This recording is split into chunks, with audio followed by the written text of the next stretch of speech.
como siempre sucede en cualquier evento, se acomoda una inconsistencia técnica, pero ya la resolvimos, ya Perfecto. tenemos aquí tu presentación, Muy bien. creo que ya la puedes visualizar y Sí. de nuevo agradecer tu presencia en este foro AMDA 2024, vehículos comerciales y más que listos para escucharte. Muchas gracias, Jorge.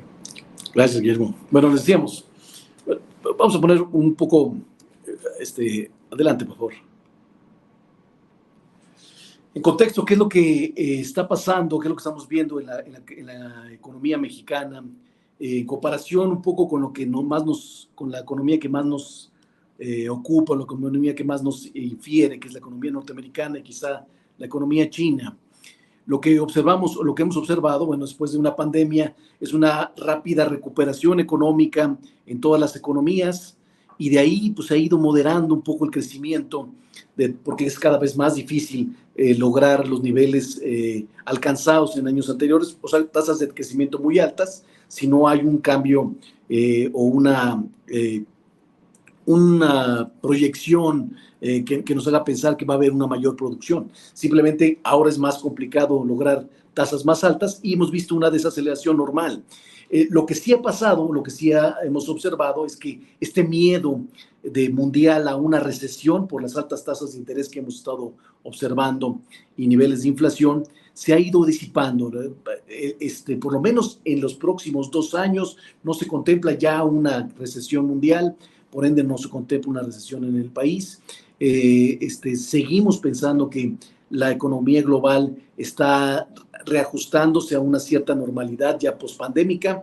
Y bueno, lo más relevante es Estados Unidos, y Estados Unidos, que se esperaba una desaceleración muy fuerte, ha sido muy resiliente en su economía, su estructura, a las altas tasas de interés. Normalmente en países desarrollados las tasas de interés influyen en el sentir o en la dinámica económica, y en esta ocasión, sobre todo la parte de servicios, muchos sectores que vinieron retrasados en su recuperación son los que han sustentado altas tasas de crecimiento o tasas de crecimiento sorpresivas a la alza. En el caso de Estados Unidos, estamos esperando un crecimiento todavía mayor al del año pasado, de más de 2.5%. La economía ha enseñado en este año bastante fuerza, por más que se espera que el mercado laboral se termine por enfriar, el sector servicios, el consumo no lo hace.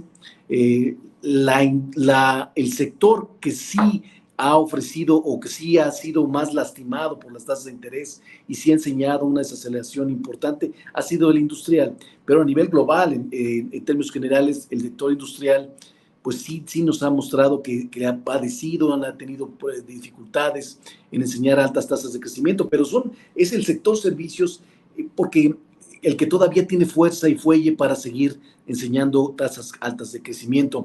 Bueno, son sectores que los encerraron mucho en la pandemia y que los han abierto y que de alguna manera han fomentado esta recuperación tardía y bueno, que engañan un poco en su desempeño. Pero para el siguiente año, para 2025, ahí sí esperamos, ahora sí, quizá un enfriamiento en la actividad económica norteamericana. Vamos a ver si se llega normal. ¿Por qué? Pues porque las altas tasas de interés tarde o temprano terminan afectando al consumo, a la inversión, y con esto fregarle a la dinámica económica. ¿Esto qué traducción tiene para México? Bueno, en México sí hemos observado desde el inicio desde año, a diferencia de Estados Unidos, que el consumo se ha estado apagando poco a poco, que la inversión que fue muy alta el año pasado, sobre todo en construcción y en temas de construcción pública, ¿no? La inversión pública, este año, bueno, tuvo su fuelle en los primeros meses, pero se va a ir desacelerando y está provocando que el crecimiento económico en el país pues vaya a ser mucho menor al del año pasado. Un crecimiento cercano al 2%, cuando el año pasado crecimos al 3%. Parecía que el 3% era muy agradable, pero recordar que venimos de una caída muy alta, crecimientos fácilmente superables con los años anteriores y cada vez va a ser más difícil. Ese es el comentario que dijimos al principio. Ahora, ¿qué esperamos para los próximos años? Que la economía continúe este proceso de ajuste, este proceso de intercambio entre la producción industrial, algo que lo genere una producción y sustente el fuerte fuelle de consumo que hemos observado en los últimos 2 años.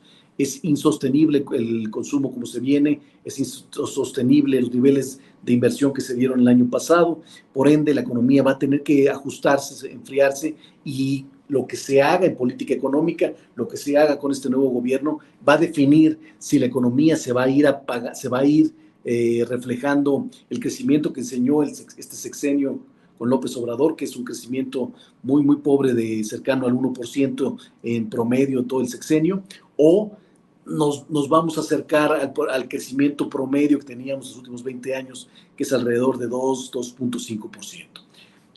En el caso de China, por ejemplo, lo que sí observamos es que a raíz de la pandemia, a raíz de que el mundo se ha querido diversificar, bueno, le ha costado mucho al gobierno chino volver a engranar altas tasas de crecimiento. Ya no está consiguiendo crecimientos sostenibles arriba del 5%, como lo hacía los últimos 30 años. Vemos que le dificultan, sobre todo en temas internos. Tiene mucha dificultad en su sector inmobiliario, tiene mucha dificultad en su sector servicios. Sí está queriendo dar otra cara en su sector industrial, pero lo han golpeado en muchos otros sectores que normalmente era hegemónico. El sector que está apostándole con todo el industrial China es el sector automotriz. Está invadiendo el mundo, está ganando participación de mercado, y bueno, veremos un poquito más eso hacia adelante. El siguiente, por favor. La preocupación más grande de todos es el cómo agarra el mundo. Bueno, el mundo parece que se desacelera por las altas tasas de interés, pero nos agarra un mundo endeudado, y el mundo se endeudó con la pandemia para tratar de salvar a la población, para tratar de salvar muchos negocios. No todos los países generaron un déficit muy alto para tratar de solventar y salir rápido. Eso fue para la mayoría de los países, excepto México. El gobierno mexicano decidió no endeudarse, decidió no generar incentivos importantes a la industria, a las pequeñas empresas, y no generó un déficit importante. Si se dan cuenta, las barras azules son los déficits que se dieron en la época de pandemia. Fueron déficits muy altos. Y de ahí en fuera, los últimos 2 años, los puntitos rojo y verde son déficits de este año y del pasado. O sea, son déficits por debajo de esos niveles de pandemia. Solamente México está con déficits más altos fuera de esos niveles de pandemia. Quiere decir que el gobierno mexicano decidió endeudarse en época electoral, no en época de pandemia. Decidió ayudar a la población, no decidió ayudar a la población, pero sí decidió meter todo lo que estaba en sus manos para tratar de ganar las elecciones. Eso fue lo que sucedió. Y por eso estamos viendo déficits anormales en los últimos 2 años, muy fuertes, que le ponen un riesgo adicional a esta nueva administración que se viene, que tiene que resolver y que tiene que convencer de que va a regresar a lo que en mucho tiempo nos dijo, o uno de los pilares del gobierno de López Obrador, que fue mantener cierta estabilidad y mantener cierta prudencia en las finanzas públicas, en los niveles de deuda pública. Entonces, bueno, ese es el convencimiento que nos tienen que dar. Cerramos el año con un déficit casi entre el 5 y 6%, así vamos a cerrar 2024, muy, muy alto, niveles que no hemos visto. La Secretaría de Hacienda nos ha dicho que es temporal, que simplemente fue para acabar sus proyectos del presidente López Obrador, y bueno, que lo que va a hacer para los próximos años es volver a encaminar niveles más decentes. En un principio nos dijeron en marzo que iban a bajar del 6% al 3%. Ayer la presidenta electa dice, bueno, que no va a ser tan fácil bajar al 3%, que no lo va a hacer en un año, quizá lo hacen 2 o 3 años, lo cual es prudente, porque bajarlo del 6 al 3 implica un recorte en el gasto de casi 800,000 millones de pesos, lo que nos mandaría definitivamente a una posible crisis económica. Entonces, que lo vaya haciendo gradual, creo que es buena noticia. Lo importante es que veamos y estemos convencidos que este proceso se vaya dando, que las finanzas públicas se vayan acomodando a cierta estabilidad. Claramente se va a aumentar la deuda con porcentaje del PIB, pero tenemos un margen para aguantarlo por lo menos en el corto plazo. Entonces, esas son las cosas que se va a fijar las calificadoras para final de año al revisar el presupuesto, y son muy importantes porque recordar que una calificadora como es Fitch nos tiene ya un pedacito ya de perder el grado de inversión, y las otras dos calificadoras están a 2 escalones. Entonces no estamos tan lejos de perder el grado de inversión. Entonces todo lo que digan las calificadoras tiene un impacto en la proyección de inversión, tanto física como financiera, del país para los próximos años. Por el otro lado, es el alto grado de liquidez que hay en el mundo. Con la pandemia, todos los bancos centrales se dedicaron a comprar bonos en el mercado, y entonces llenaron la panza se llenaron la panza y soltaron liquidez al mundo de manera excesiva. Y ahora que ya estamos en pospandemia, les ha costado mucho trabajo recoger esos bonos, recoger esa liquidez, que ha provocado mucha distorsión en los precios de muchos precios financieros, muchos bienes financieros en el mundo, en específico el tipo de cambio, algunos otros bienes financieros que están un poco distorsionados por el exceso de liquidez de tesorerías, el exceso de liquidez en bancos, que han provocado carreras, idas muy fuertes de un lado a otro buscando rendimientos financieros. Siguiente foto.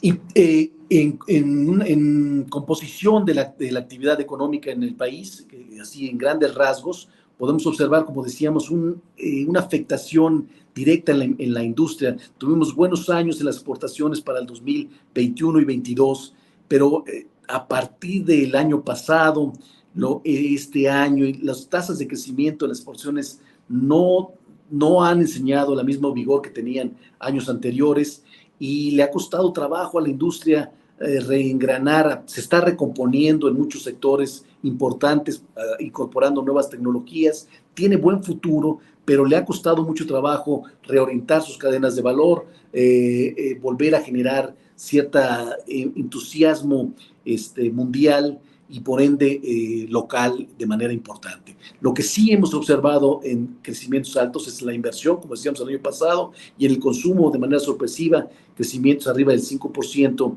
en el año pasado. Este año quizá tengamos crecimientos arriba del 4%, pero decíamos, son insostenibles los dos, porque no hay un programa que le ayude y tiene que estar sustentado con la producción, y esa todavía no la tenemos como buena percepción hacia adelante.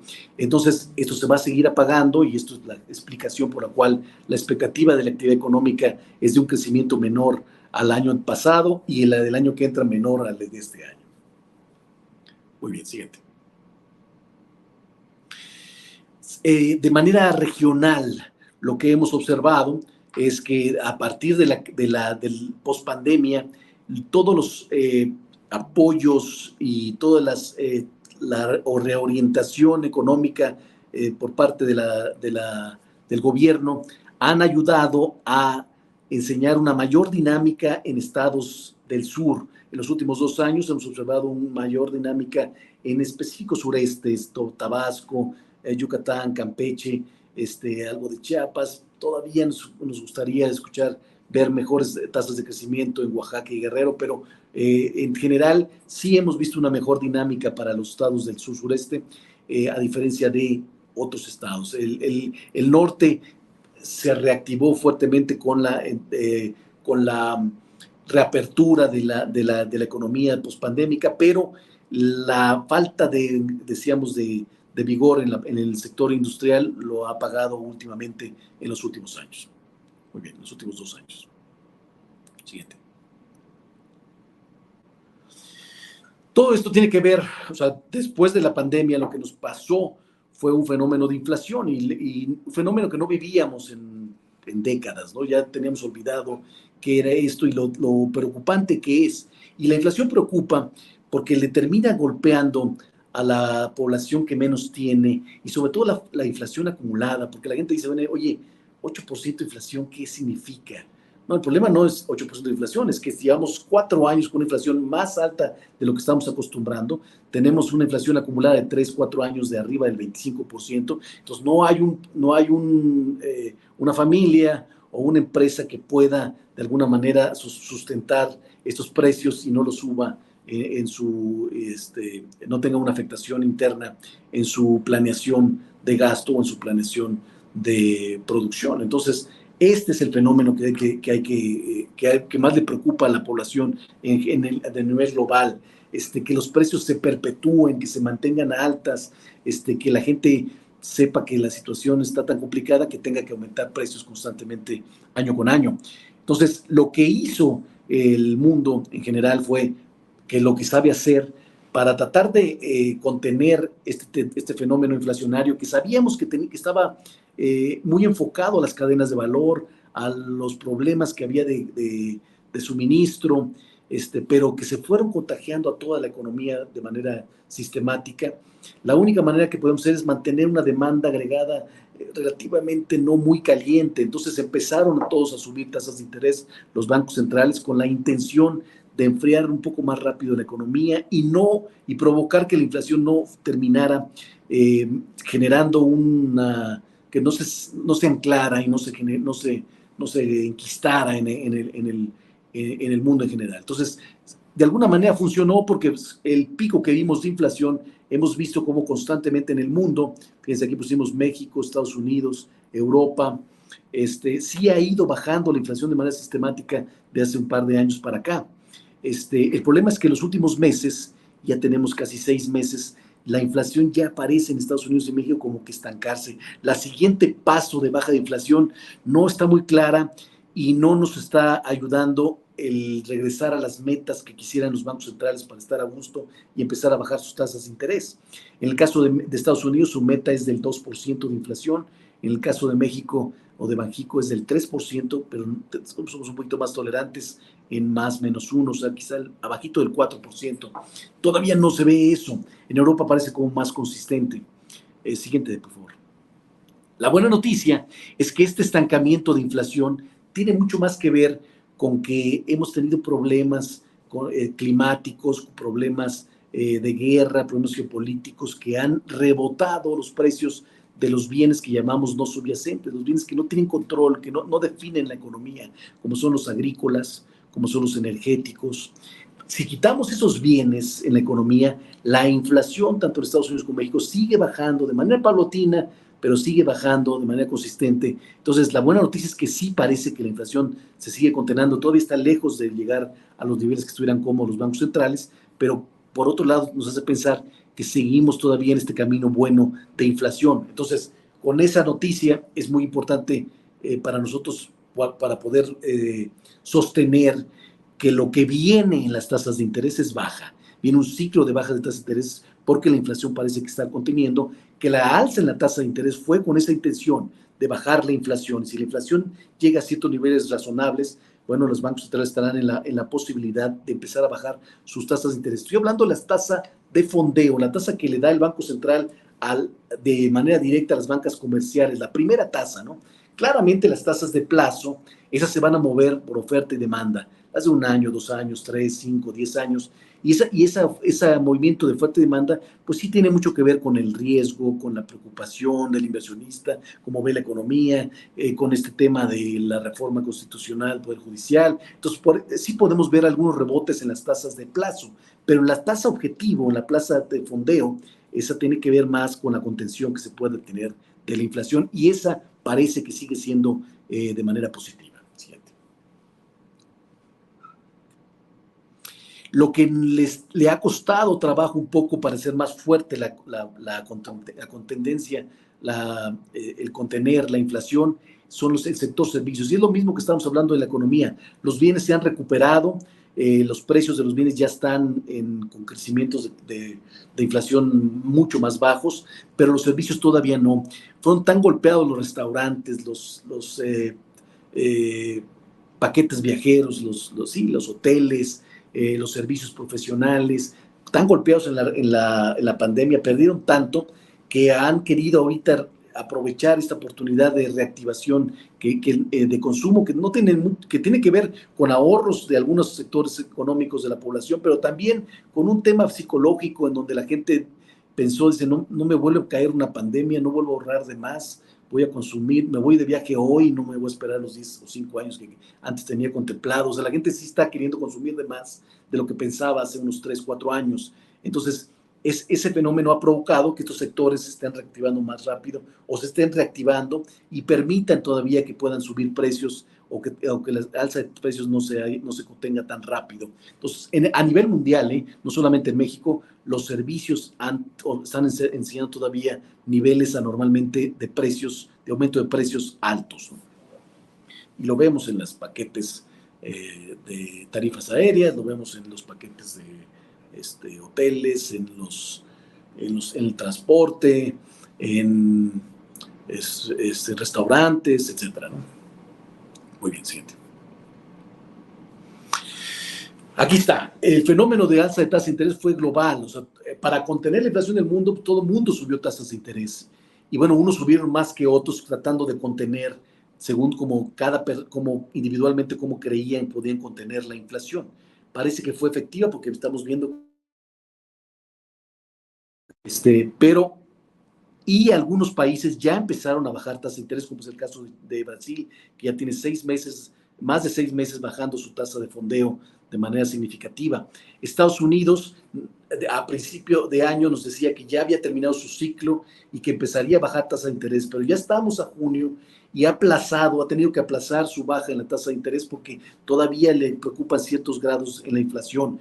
Y antes esperaba que bajara la tasa en mayo, luego en junio, luego en septiembre. La semana pasada, la autoridad monetaria nos dijo que a lo mejor para noviembre empezaría a bajar su tasa de interés.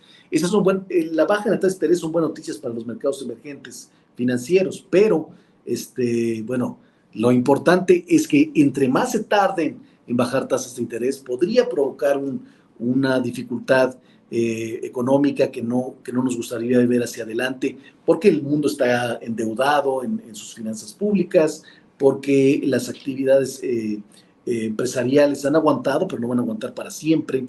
Y por supuesto, principalmente. Entonces, esas son las expectativas que tenemos de las tasas de interés para adelante. Creemos que Banxico ya bajó su tasa a 11% y que tiene un margen, se adelantó en la alza de tasa de interés a la Fed en su momento y creemos que tiene un margen de más de diferencial de tasas que podría corregir. O sea, podría bajar un poquito antes de lo que lo haga la Fed y esto ayudar un poco a no generar distorsiones más de lo que hemos observado en el tipo de cambio, que han generado atractivos financieros y que han provocado que veamos una apreciación de la moneda que no necesariamente refleja los fundamentales de la economía. Muy bien. La expectativa que tenemos de tasas de interés para Estados Unidos es que baje entre 1 o 2 veces, entre 0.25 y 0.50% para final de año. Está ahorita en un rango de 5.25, 5.50, lo cual significa que podría quedarse entre 5 y entre 4.75 y 5.25 la tasa para final de año, pero se espera una caída de casi 1%, 100 puntos base para el próximo año, o sea que se vaya al 4%, al 3.75. Si eso se da, estamos esperando una caída en la tasa de interés de México. Estamos ahorita en el 11 y nosotros creemos que podríamos aumentar, bueno, primero bajar unos 75 puntos base en el caso de nosotros, o sea, irnos al 10.25 para final de año y quizá acercarnos al 8.5 o entre 8.5 y 9% para el próximo año. Y todo va a depender del riesgo país, cómo se maneje la nueva administración de cara a los mercados financieros, de cara a los empresarios. O sea, sabemos que va a ser una continuidad de este gobierno al gobierno anterior, pero qué tan técnico si va a ser un poco más técnico, si se va a fijar más en los datos, como no lo hizo la administración pasada. Eso va a definir un poco qué tanto puede bajar o acercarse más la tasa de interés en los próximos a una normalidad. La normalidad de la tasa de interés anda alrededor de entre 7.5 y 8%, pero con mayor riesgo, pues a lo mejor la normalidad pueda irse hasta el 9%. Siguiente, por favor.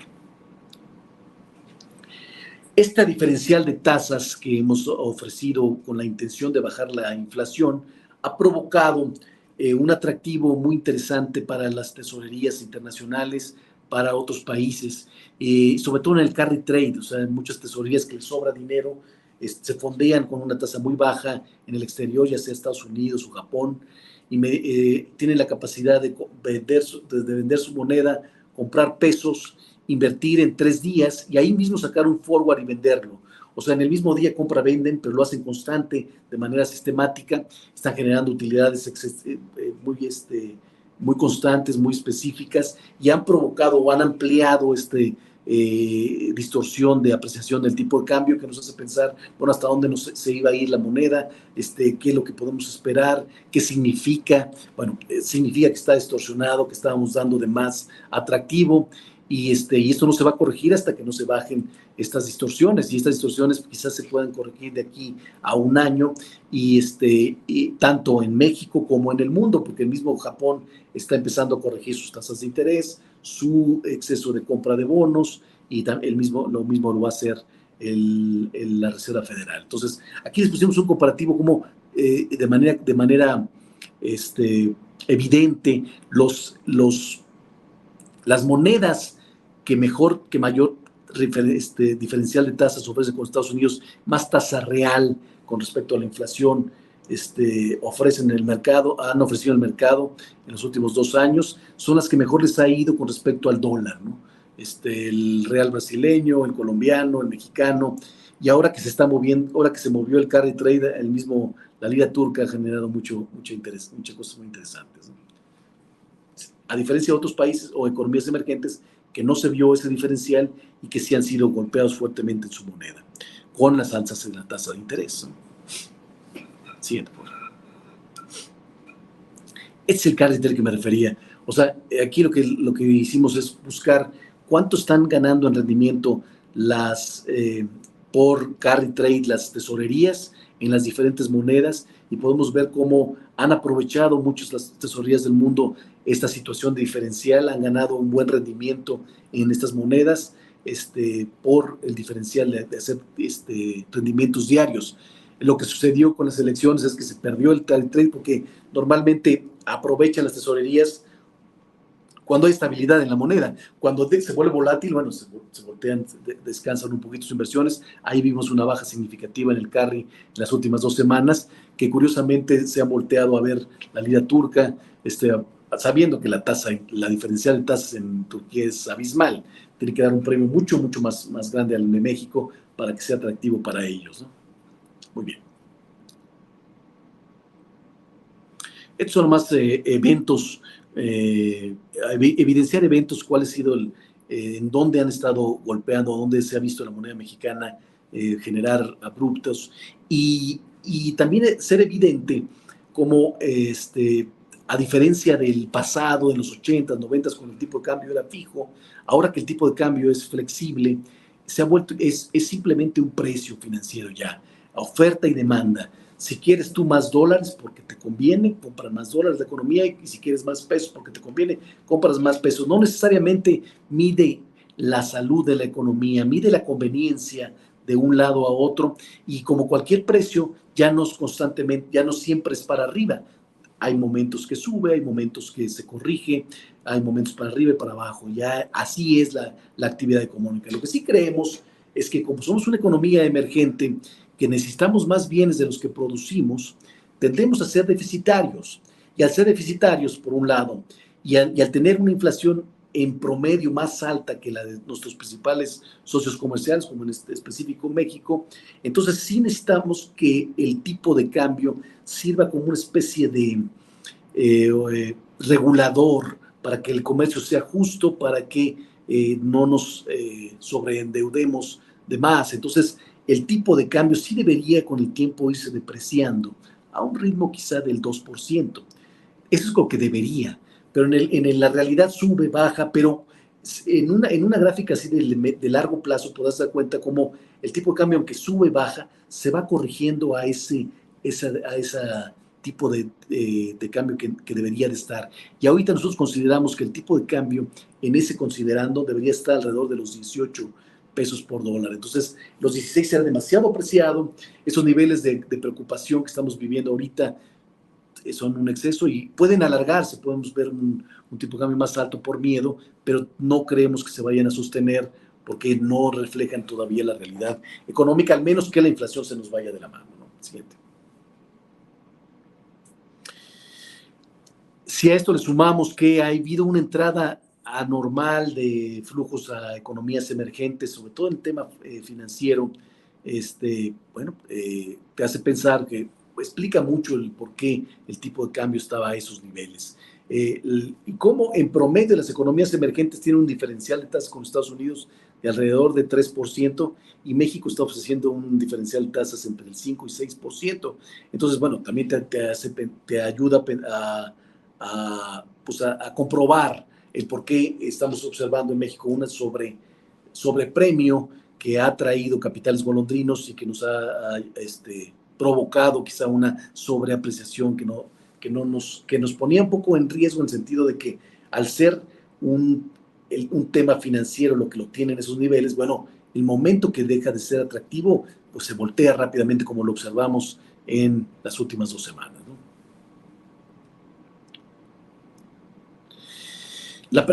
La pregunta aquí es, bueno, Jorge, normalmente con un peso apreciado, lo que deberíamos de observar es una ola de importaciones, o que inundáramos el país de importaciones porque está tan barato que deberíamos de tener un déficit muy grande y entonces una presión futura en el tipo de cambio, pero como normalmente pasaba.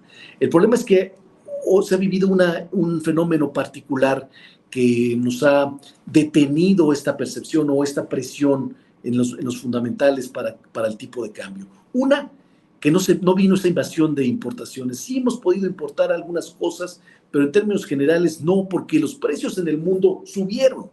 Como nunca vas a Estados Unidos y ves productos que nunca habías visto tan caros, o sea, que regresabas años con años y nunca la viste y ahora sí están muy caros. Entonces, aunque el tipo de cambio está muy barato, el precio en el exterior no lo está, y entonces por eso no invadimos el país de importaciones, estuvo muy limitado. Esa es una. Y la otra son las remesas. Las remesas se duplicaron las remesas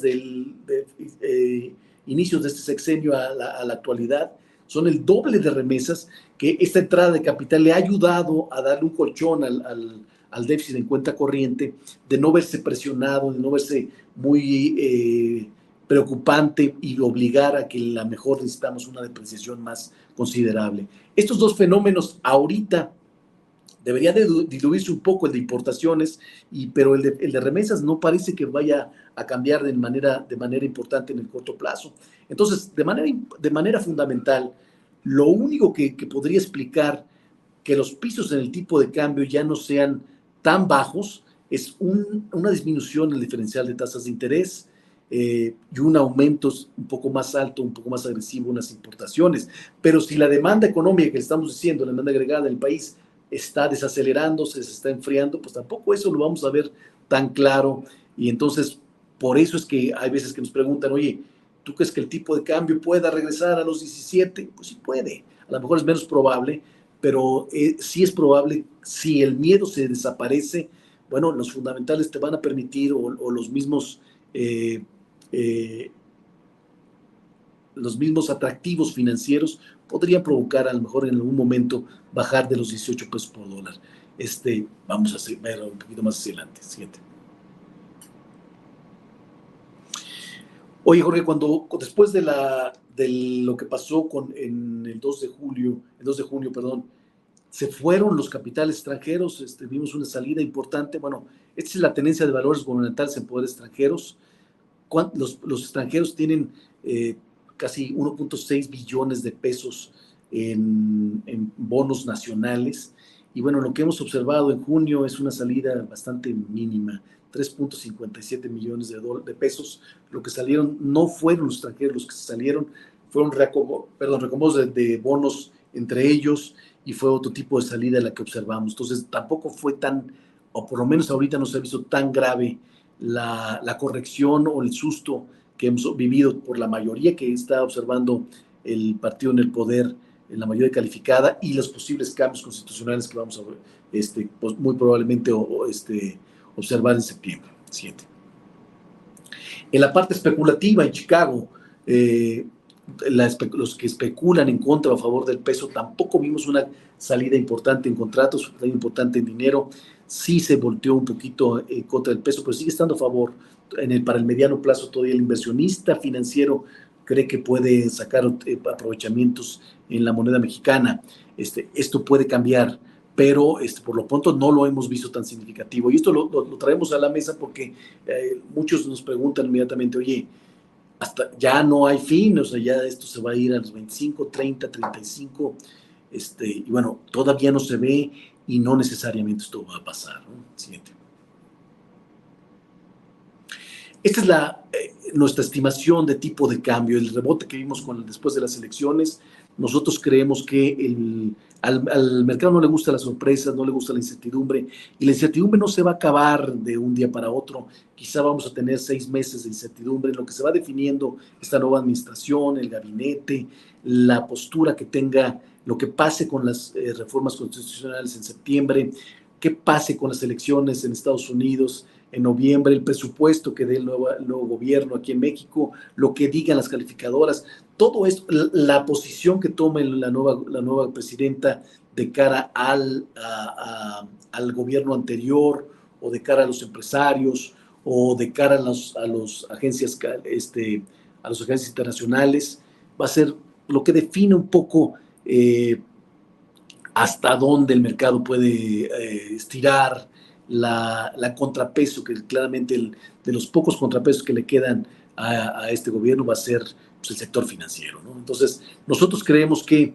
la incertidumbre no se va a acabar, vamos a ir definiendo cosas poco a poco, algunas cosas nos gustarán, algunas cosas no, y por lo pronto quizá el mercado se recupere un poco, tome algo de calma, quizá nos veamos niveles que bajen de los 18 pesos por dólar en el siguiente mes, pero cuando nos acerquemos a septiembre, indudablemente nosotros creemos que volveremos a ver otra sesión de presión para el tipo de cambio, de preocupación. Sí parece que nos van a escuchar, sí parece que va a haber una discusión, pero por el otro lado tampoco está muy claro cuánto están dispuestos a cambiar en cuanto a su propuesta original o la propuesta del presidente, porque aunque la presidenta electa le convendría quizá llevar esta discusión al próximo año, el presidente López Obrador lo quiere hacer ahorita, tiene un tema muy claro y personal en este asunto, y entonces, bueno, eso no necesariamente va a ser gustoso para los mercados, y quizá podemos romper en el escenario más malo un 20-50, nuestro escenario quizá más base, quizás está entre los 19 y 20, pero sí puede llegar a los 20, 50, que en esa época de septiembre, luego en la época de noviembre con las elecciones, quizás mantenerse ahí arriba un ratito, pero creemos que el miedo termina, y una vez que termine el miedo, el tipo de cambio debería de regresar quizá a niveles los que estamos viendo actualmente, 18.50, 18.60 para final de año, y enfrentar el año que entra ya con otro ámbito, ¿no? Bueno, a los temas, a los riesgos que hemos observado políticos, geopolíticos en el mundo, o al tema interno, se le suman todas las preocupaciones, toda la revoltura que hay en el mundo. O sea, no solamente hemos visto guerras, no solamente hemos visto cambios políticos muy importantes en cuanto a gobiernos, sino también hemos visto presiones fuertes climáticas, hemos visto presiones fuertes de muchas índoles que le han pegado a los precios de los commodities, al precio del petróleo, al trigo, al maíz, a los precios, a los metales en general, al acero, al aluminio. Y entonces este tipo de volatilidad en los precios, bueno, le han pegado a la inflación, han provocado distorsiones que nos suman a la preocupación actual. Entonces, no estamos viviendo momentos fáciles, estamos viviendo momentos complicados de importación de precios que no tenemos control. Entonces, hay que saber que estamos en estos momentos, que dependemos del exterior para hacer coberturas, para hacer lo que se tenga que ser necesario para no caer en sorpresas, ¿no? Si a esta volatilidad en las materias primas, siguiente, por favor. Aquí les traigo evidente también cómo, fíjense cómo en el mundo, el cambio en la temperatura del mundo ha sido histórica. Aquí les puse desde 1963. O sea, ha cambiado la temperatura en 1.5 grados en promedio, es una locura, ¿no? Tanto en México como en el mundo. Pues claro que le ha afectado a las agriculturas, sequías, falta de agua. Vivimos este fenómeno del Niño de manera espantosa. Ahora viene la niña, y la niña viene con tormentas, puede inundar. O sea, todo esto le afecta al precio de productos no subyacentes, y por eso es que escuchan en el mercado que los bancos centrales dudan en bajar tasas de interés, y con ello pues ponen un poco en jaque todo lo que podríamos hablar para el sector de producción. Siguiente, por favor. Siguiente. Otro más, perdón. Lo que escuchamos ayer por parte de la presidenta electa es que en lo que fue de la administración de López Obrador nunca se habíamos atraído tanta inversión extranjera directa. Tiene verdad a medias, ¿no? La verdad es que sí, efectivamente, en el sexenio pasado, o en este sexenio, hemos observado un promedio de inversión de arriba de 30,000 millones de dólares. Esa es una noticia real, y que sí, efectivamente, son 160,000 millones acumulados en 5 años. Pero el sexenio pasado con Peña Nieto, la atracción fue muy similar. Ellos le quitan, no les gusta la atracción, la inversión que se dio por parte de Heineken, se la quitan. Entonces, bueno, es un juego de números que hace que se vea un poco menor en Peña Nieto que en la actual administración. La realidad de las cosas es que una vez que se vino un pleito directo con China, hemos tenido 2 periodos de atracción de inversión. Primero con el Telecán nos dimos un brinco importante, pero después nos estancamos un poco cuando China entró a la OMC y nos hizo pedazos a todos y nos hizo mover todos los insumos para poder competir. Pero ahora con el ataque de China, desde que entró Trump y le ha puesto aranceles y lo ha golpeado de manera importante, hemos visto un nuevo boom para las inversiones extranjeras desde el 2016 a la fecha. Y en promedio ya estamos viendo constantemente inversiones arriba de los 30,000 millones de dólares. De todas maneras, o sea, eso es la buena noticia. Y bueno, que el nearshoring debería mandarlo arriba de los 40,000 millones de dólares, la atracción de inversión hacia adelante. El problema está en que no son 30,000 y 40,000 millones lo que el país necesita para enseñar una mejor cara dentro del mundo. Si yo les digo que Brasil atrae alrededor de 60,000 millones de dólares, que China atrae alrededor de 300,000 millones de dólares, los 40,000 y los 60,000 se quedan pocos, ¿no? O sea, la verdad es que el país debería estar en condiciones, o debería generar condiciones para atraer el doble, 60,000, 50,000 millones de dólares de atracción. Es lo que el país necesita para generar una nueva cara industrial que genere un fomento, un desarrollo que el país necesita, sobre todo que contagie a estados del centro y sur del país, para que no sea la crítica tan fuerte a la globalización y por ende no siga promoviendo el retroceso o los pasos para atrás que hemos observado económicamente con los cambios políticos.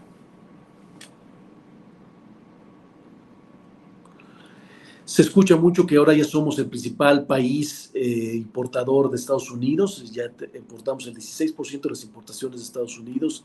Es muy bueno, y México ya es el número 1.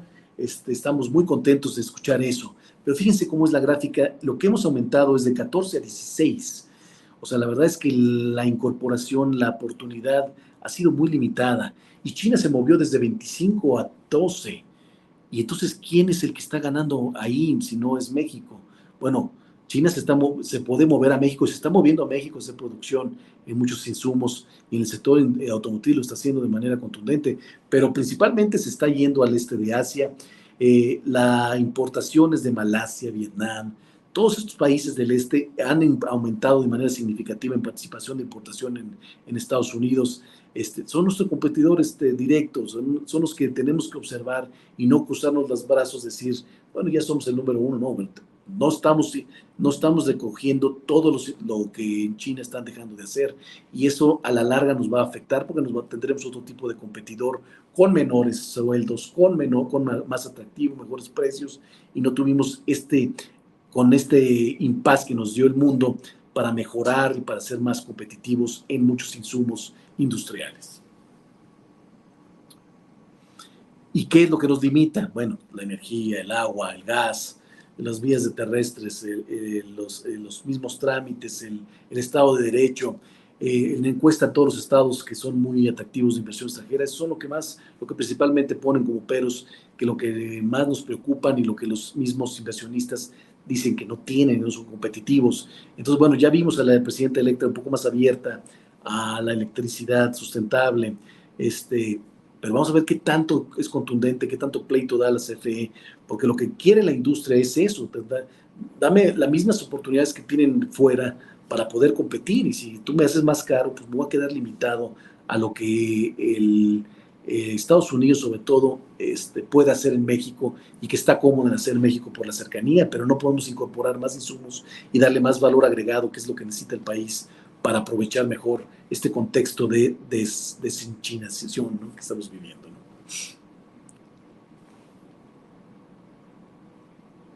Ok, muy bien. Bueno, estos son los sectores que nosotros le vemos más atractivo para invertir. Esos son los sectores que creemos que van a tener mucho más oportunidades en los próximos años con este cambio que hay industrial. Primero, los sectores críticos para Estados Unidos, que son los semiconductores, baterías eléctricas, minerales críticos y productos farmacéuticos. Los sectores que ya China está empezando a tener problemas porque le están poniendo aranceles muy altos, pues volver a tener atractivo en el sector confección, calzado, ópticas, juguetes, servicios, dispositivos médicos, pero los que creemos que pueden tener una ampliación en insumos son las autopartes, metalmecánica, electrodomésticos, instrumentos médicos, transporte, etcétera. Siguiente, por favor. Bueno, ya aquí nomás, siguiente, ya lo vimos en la anterior administración, en la anterior presentación. Siguiente. Otro más. Estas son los principales, lo que más nos preocupa, o lo que le preocupa más al sector privado que puede venir en las reformas constitucionales por parte de la nueva administración, ¿no? Por supuesto, la elección de jueces, magistrados, ministros de voto popular. Lo que le preocupa al sector privado, claramente yo creo que comparten con nosotros, es que se genere una indefensión, ¿no? Que se genere un poco contrapeso, que no tengas la oportunidad de defenderte por un acto de autoridad, un abuso de autoridad por parte del gobierno en cuestión de, pues, que te quiten un terreno o que te muevan para hacer algún camino, etcétera, etcétera, o un ataque directo a un empresario. Ese tipo de cosas no le gusta al sector privado, no le gusta al sector financiero, y bueno, eso es lo que se va a discutir de aquí a septiembre, que luce difícil de cambiar, pero ojalá por lo menos se pudiera incorporar en esta decisión, pues que tenga una condicionamiento, un limitante importante, lo que se le pida de requisitos a los que podrían ser próximos jueces, ministerios y magistrados, ¿no? El reducir de 64 senadores de 64 senadores y 300 diputados, quitando los plurinominales, bueno, era algo que todos queremos ver menos representantes, pero con lo que tiene de abrumante mayoría el partido del poder, hoy nos preocupa que se crearon los plurinominales justo para hacerle algo de contrapeso, y esto no está funcionando de manera correcta.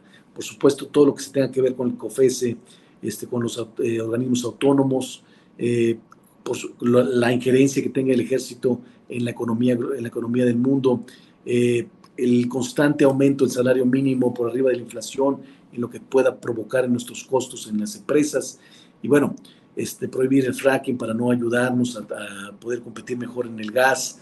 No sé, ese tipo de cosas en cuanto a costos nos preocupan un poco, en cuanto a derechos, y bueno, son los que trataremos de hacer contrapeso, trataremos de levantar la voz para, pues, por lo menos generar algo de mejora a favor de la competitividad del sector industrial. Siguiente. El otro tema de riesgo, decíamos, es el tema de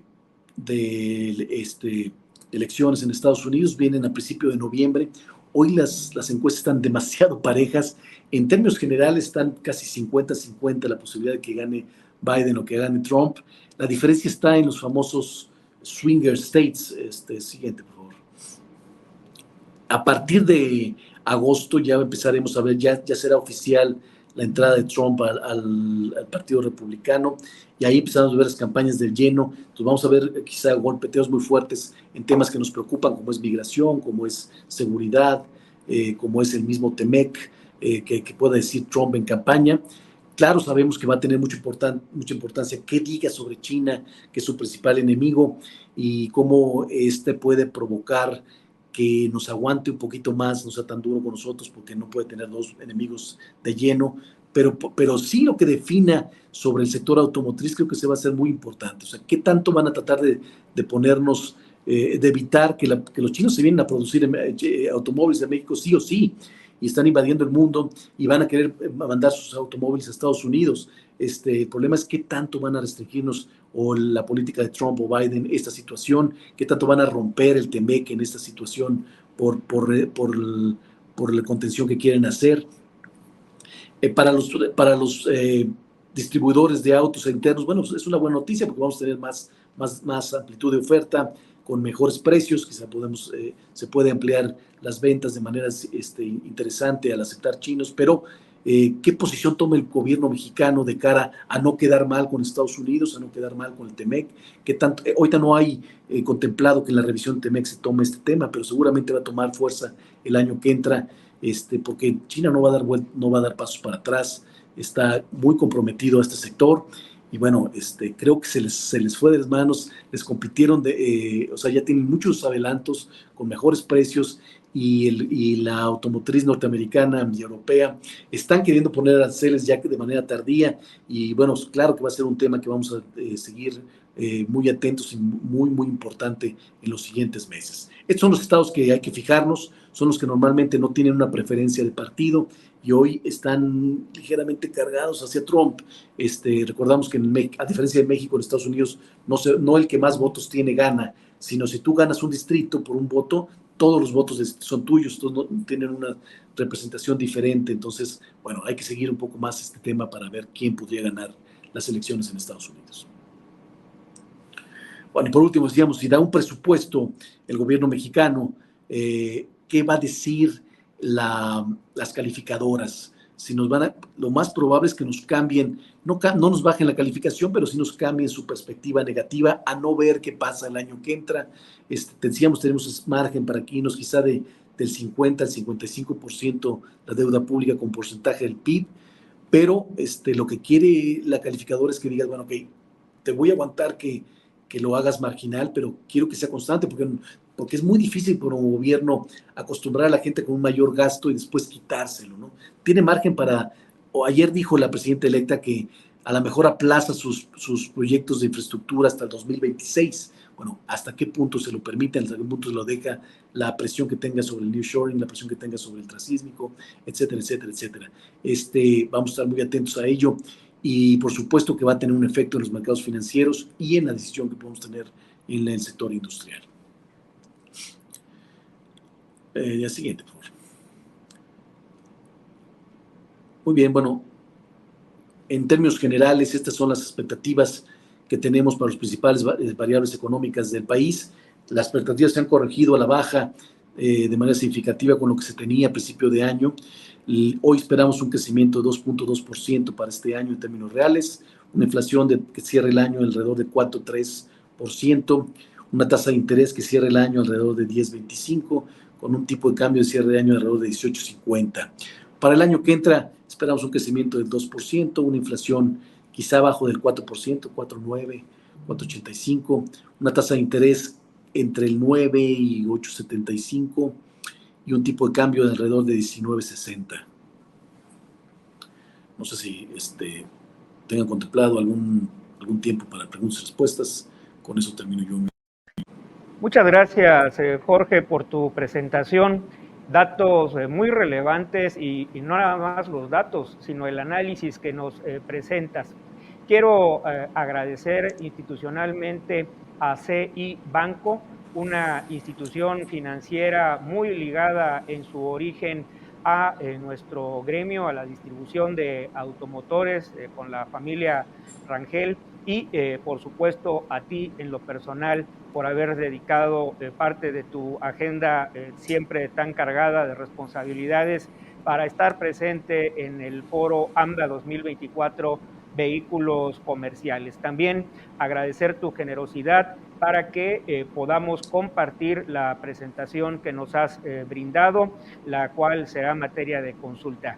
Gracias, Jorge. Hasta pronto. Gracias.